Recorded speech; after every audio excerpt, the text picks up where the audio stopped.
仲有一個咧，我想有少少澄清先嚇。好多人咧講我個漫畫叫做水墨漫畫，我覺得錯誤到不得了嘅呢樣嘢。我哋畫漫畫咧，其實有時真係要知道漫畫係一種咩嘢？漫畫係一種傳達信息嘅工具。佢呢個就係佢嘅最終目的。你實搞得太多，譬如我哋話水墨啊或者咩咁，你試下，中國大陸好多水墨畫家一流，唔止一流，超一流，超一流，叫佢畫套漫畫、水墨漫畫會賣咧唔得，因為佢譬如以前中國大陸都有嗰啲譬如小人書或者叫連環畫，上邊係一格圖，下邊好多字嘅，佢哋功力非常好，好到不得了，全部依家都係譬如李可炎啊、程十發啊。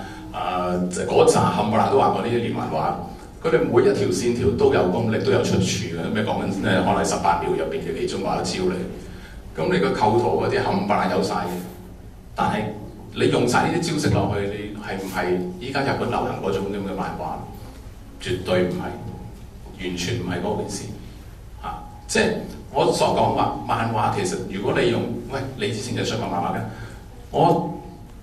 其實坦白講，我畫漫畫，我大部分係用鋼筆畫。我偶然係只係考版圖或者方便就手，我係攞咗啲宣紙或者水墨嚟去畫一啲即係就係咁樣畫。但係你同用中國水墨畫嗰種咁嘅比較嚟去比咧，又係好唔公平嘅。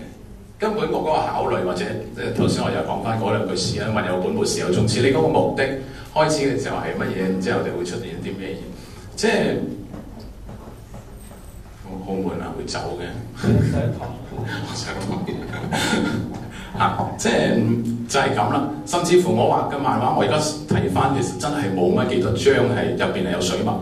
有水墨嗰啲，我坦白同大家講，有啲甚至乎係我助你做嘅。我哋冇可能一個月出到一本書嘅。大部分有一啲可能係我起咗稿之後咧，就助你去做。我當然唔係話，喺呢個李志清而家你喺個台上面寫博嘅，唔係。事實上係咁樣嚇，即係我都想話一套漫畫完整我用水墨嚟去畫出嚟。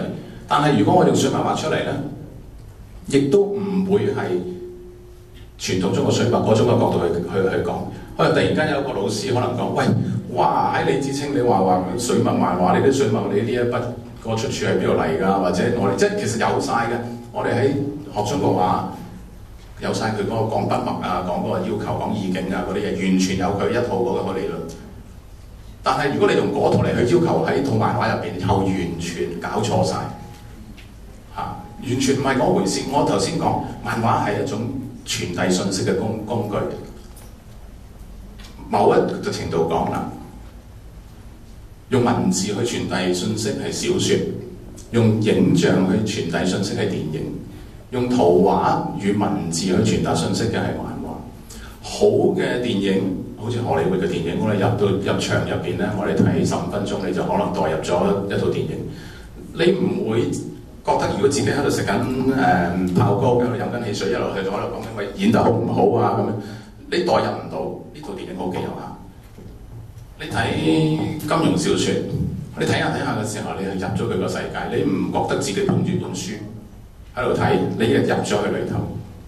我哋聽到好嘅漫畫，日本嘅漫畫好，或者香港漫畫好嘅漫畫，當你入咗去，你唔覺得佢係黑白漫畫或者彩色漫畫，你唔會覺得佢係嗰個漫畫嗰條頭髮有幾精細，有幾乜嘢？你係要恰如其分，每一格我哋話佢係需要係用乜嘢嘅角度，乜嘢嘅構圖。佢就要用嗰一個嘅構圖。有啲人都仲係講：喂，一揭落去點解個個都係頭嚟嘅，或者個個都係半身嚟嘅？其實係有咁嘅需要去用到咁樣嘅情形，就係要咁樣嘅需要。你唔係話：喂，我突然間我中意個鏡頭，喂，其實你畫鏡頭容乜易啊？我突然間我掟個鏡頭喺呢邊，突然間掟個鏡頭嗰邊，我係畫添啦，更加容易啦。我突然間鏡頭喺下邊，喂，呢個角度夠靚，即係夠刁鑽啊，夠絕啊咁。唔係咁樣，我哋係講一種需要，喺功能上嘅一種需要。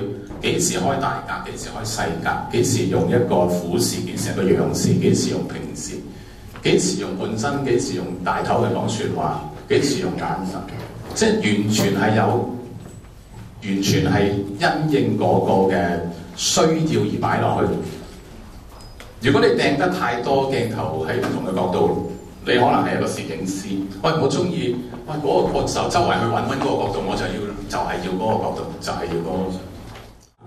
咁係啦，即係漫畫其實大概可以咁，但係你當然我頭先講話好多種嘅，我只係講緊某一類型嘅漫畫，或者日本所流行嘅某一類型漫畫，同埋係大，我話大喺最大公約數入邊嗰嚿係嗰啲主流嚇。當然我哋話好多好實驗性嘅，你好似話後校園電影咁，我咩唔得啊？我全部都係用一個鏡一個角度啫，全部我就係咁樣望住你，大家平等嘅，冇高冇低嘅，你就好似好客觀咁去睇緊一件事嘅，咁樣嘅寫同漫畫實驗性嘅一樣 OK。我將我每一篇漫畫我寫一版就係一個漫畫，一格啫，我咩都唔開一樣得，或者我係全部開晒。佢16格嘅，每一格我就咁寫就咁寫，一樣得實驗性啊嘛嚇。但係就你要清楚一開始嘅時候，你創作動機係乜嘢，或者其實好多嘢係一開始嘅時候決定咗。我就係講物有本末，事有終始，知所先後，則近道矣。咁我知道好多同學都趕住去上堂嘅，咁我哋而家所以變咗咧 Q&A session 咧就可以變成之後完咗先咧，可以揾阿李生去近距離溝通。咁而家咧我哋都邀請吳偉明博士代表中文大學送紀念品俾李先生。我哋今日咧喺百忙之中，同埋有少少保養之下咧，都係會過嚟分享嘅。係啦，咁我哋祝願李志清先生佢可以之後更加多唔同嘅發展啦，將呢個港漫發揮得更加犀利。咁咧同學們咧，咁傳閱緊嗰啲畫咧，都係時候要傳翻嚟台頭嗰度噶啦，已經係啦，咁一張都不能少啊！每一張都係心血結晶嚟嘅。咁我知道有啲同學可能都拎咗一啲李先生嘅作品過嚟揾佢簽名嘅，把握時間啦。即係我知道大家都趕住去搭校巴，而家加上李先生其實都趕時間嘅。OK， 咁佢一邊傳翻啲畫過嚟，一邊過嚟揾阿李生簽名啦。多謝各位。